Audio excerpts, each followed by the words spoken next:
everyone, and welcome to Writing Easy, a podcast that takes the act of writing, which can sometimes be not so easy, and tries to make it less not so easy. I'm one of your hosts, Mary Mascari. And I'm your other host, Melissa Long. Are you really Melissa? Or are you, in fact, an imposter? Bum, bum, bum. I'm an imposter named Melissa Long. Oh. Exact facsimile. Yeah, like completely the same. Like, oh, well, I guess I don't know. That's very, I'm not sure the philosophical ramifications of that, but what we're talking about is not trying to completely blow my mind, although we just did. But we're talking about imposter syndrome. And that is when you feel like, it usually comes after some success. You have some success and you feel like, oh my God, I don't really deserve this. I lucked into this, and soon they will find out that I am completely faking it, and I will be revealed for the imposter I am. It's only a matter of time. Yeah, and that's a good time. It's a fun head trip. Fun times. It happens a lot. I mean, it's not unheard of, especially, if you have one success to then start to feel like, oh no, this can't be real. I screwed it. This is all. I'm a fake. But of course you aren't. You're not a fake. But No. it comes up, and it's important to address and to validate that feeling. Yeah, I'm going to get the stat wrong. I should have looked it up. I know the stat, and it's like 87% of people worldwide, like 87% of the human population will experience imposter syndrome at some time. I think it's somewhere in the 80s. I might have that wrong, but yeah. Lots. We'll just go with a very scientific lots. And it crosses, like, I used to think it was just writers, or it's just, Americans, or it's just women. No, it crosses over all cultures, all ages. It doesn't really go away. And I think it comes from some of the narrative that we have about successful people being like special.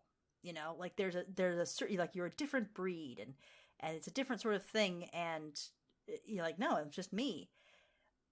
It kind of, one thing that actually place that I experienced it actually was in parenthood, and I think part of it came from, like, I compare myself to my mom who has always been mom, right? In my mind, this woman has never had a point where she wasn't mom, so whatever she did was truly mom.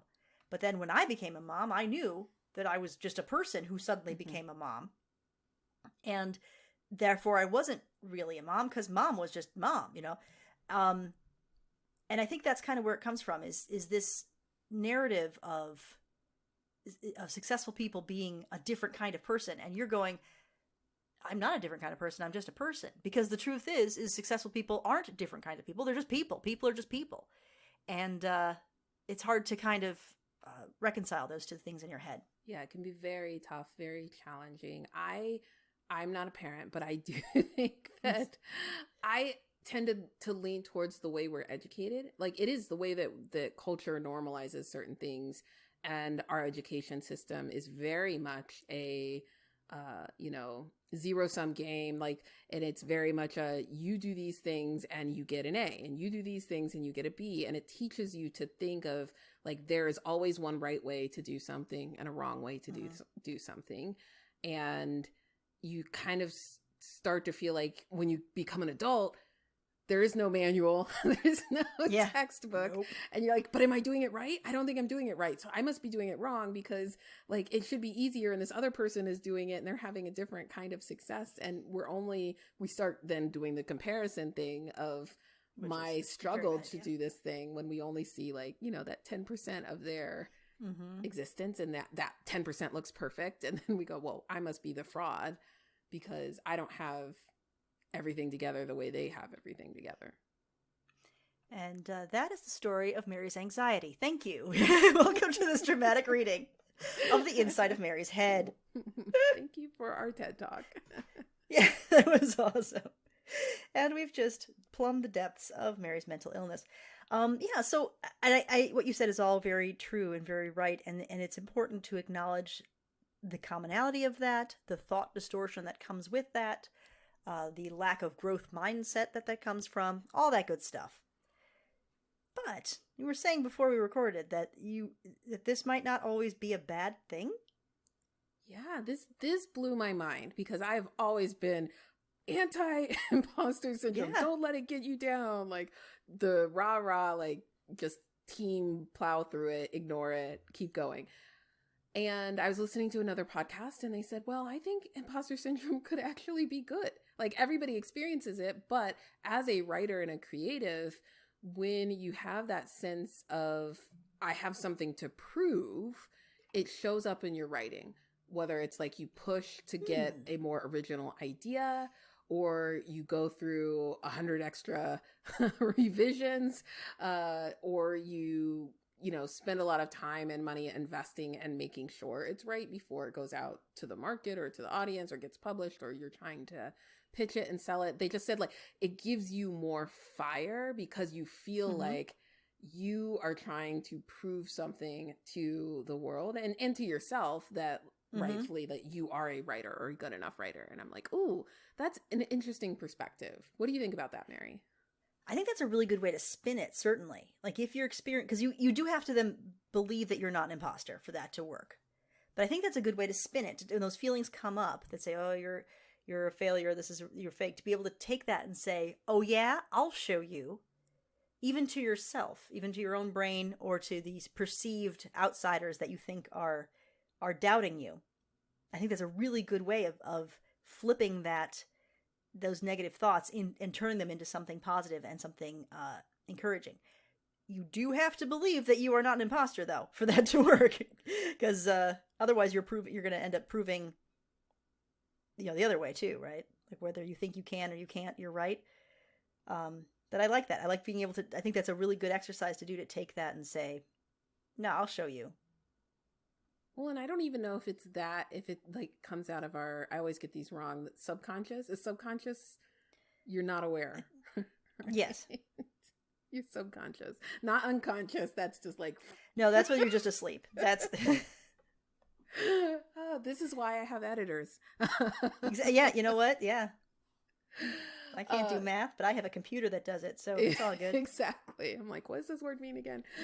Yeah, so like, but I think that there is some level for me that does that, but not in my sort of like, it's like I subconsciously do it. I don't overtly try to do it, which is I just obsess over trying to have the most perfect script, right? And I do.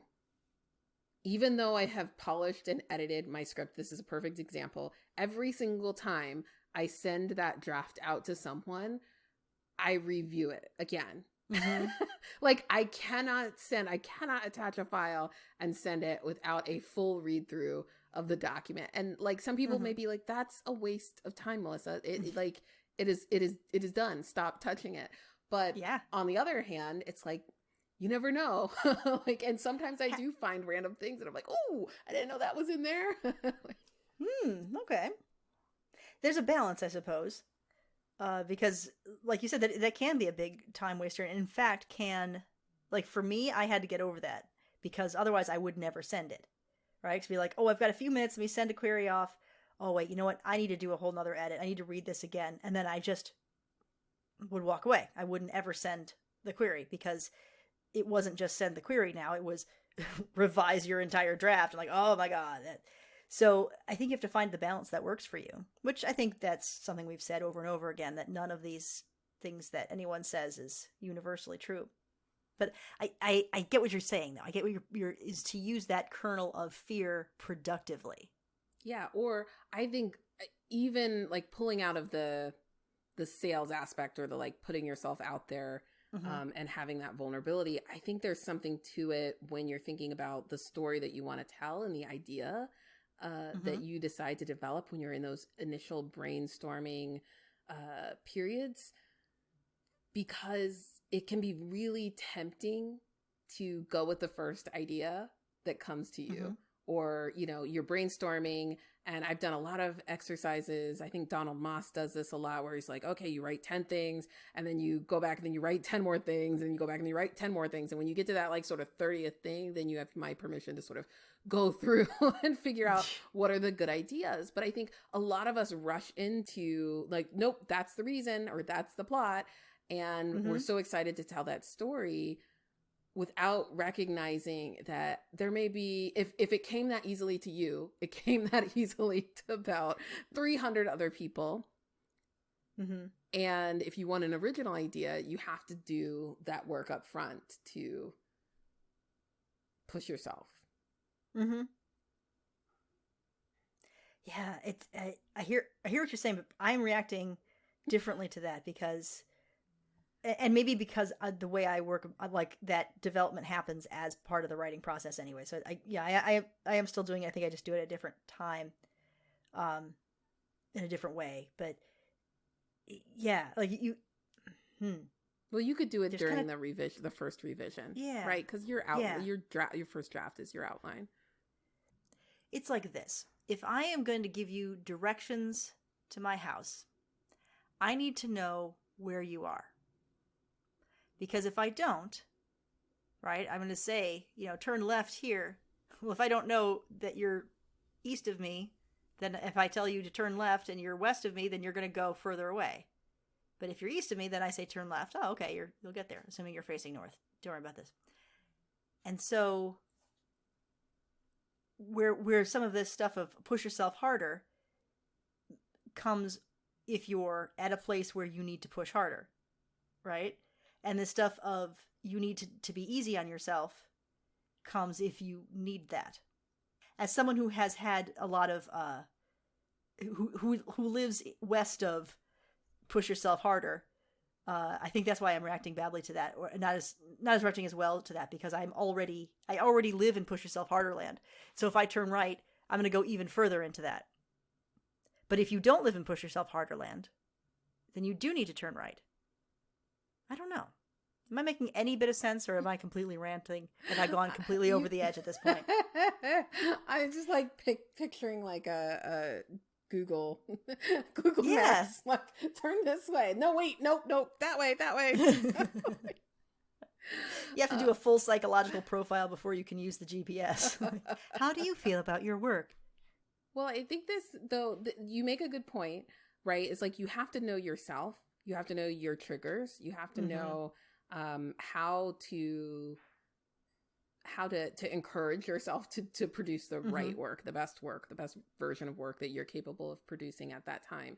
And I think this is why I have been really drawn towards affirmations and thinking about affirmations and how they help me get out of those limiting beliefs, or just like change my perspective and think like, okay, wait, no, I need to be reminded that imperfection is okay, or I need to be reminded that I can conquer this blank page, right? Like sometimes those affirmations are really helpful. Do you use affirmations? I do sometimes, and I love them. And you can sometimes feel kind of stupid doing them, but they really can help a lot because you're training your brain, right? You're literally, because all of this comes from, right, scripts that your brain recites to you because they worked at some point and maybe now they don't. Once again, we're just going to insert the therapy is great. Go to therapy.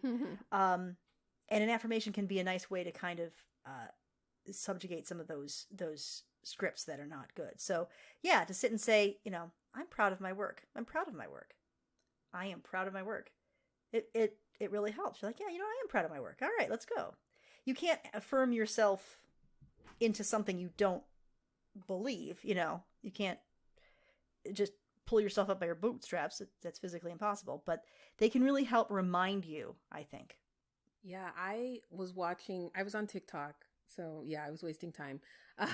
But TikTok is a big part of my happiness regimen. It has gotten me through the last year. It is part of my self-care routine. But I was watching TikTok and there was this whole video on affirmations, and they were talking about why affirmations didn't work for them. And this was a therapist, and she said, try adding what if to the beginning of the affirmation if you're having trouble just reading an affirmation and accepting it, because there's sort of two different mindsets. So for folks who feel like they're saying, I am a competent writer, and it just feels fake, it doesn't fit with them, the like, Mhm. what if I am a competent writer, like then can feel more comforting, and it allows your brain to start exploring, well, like, what does that look like? And it was really interesting because when she said that, I got a lot of anxiety, because when I ask what if, I'm like, oh, I think of the positive, but my brain immediately spins to the negative. What if Yeah. I'm not a competent Yeah. writer? And then that gives me more anxiety. But I did find that in certain realms, like the affirmation worked really well for me. And then in other cases, it was like, oh no, I need that what if, because I don't quite believe the affirmation Yeah. enough yet. So I need to be in that exploring stage of what could it look like if that affirmation were true. Ooh, I like that very much. That's excellent. Yeah, so using your imposter syndrome can be a trigger that you need a different affirmation, or it can become the source of an affirmation. But I think it's a question of kind of knowing where you are and knowing what's going on in your head, and doing whatever the heck you have to do to make it work. Honestly, do dancers have to do this? Do they have to like do therapy on themselves to be able to do their thing? I don't think so. Like physical therapy. I think so. I think every art form and entertainer or athlete has to, because there's so much vulnerability in what you're doing and so much competition, right? So It's true. It may show up in a slightly different way, but I think tons of dancers have imposter syndrome, that they're not good enough. Their form or their body is not good enough. It's not the right shape. They're not tall enough. They're, Yeah, that'd be right. You're right. Yeah. And, the fact that there is a thing of sports psychology, that tells you, that this stuff's hard, man. But if, you just do the work, then maybe that'll help you. And how cool that we have these tools of art that we can use to also work on ourselves, it kind of feeds each other. I think that's kind of nice. Agree. Sorry. I'm like, I should respond. Yeah, I got nothing. We've gone really deep here. Yeah, and again, it's always, why do we always end every session with go to therapy? We should get a sponsorship from like Better Health or something like that. I know, right? Better Help, whatever it's called. This is really a therapy podcast. It really is. All right. Well, I think we will wrap up there with this endorsement of therapy again, and remind you all that writing is hard. So take it easy. I'm Mary. And I'm Melissa. Bye, everybody. Bye.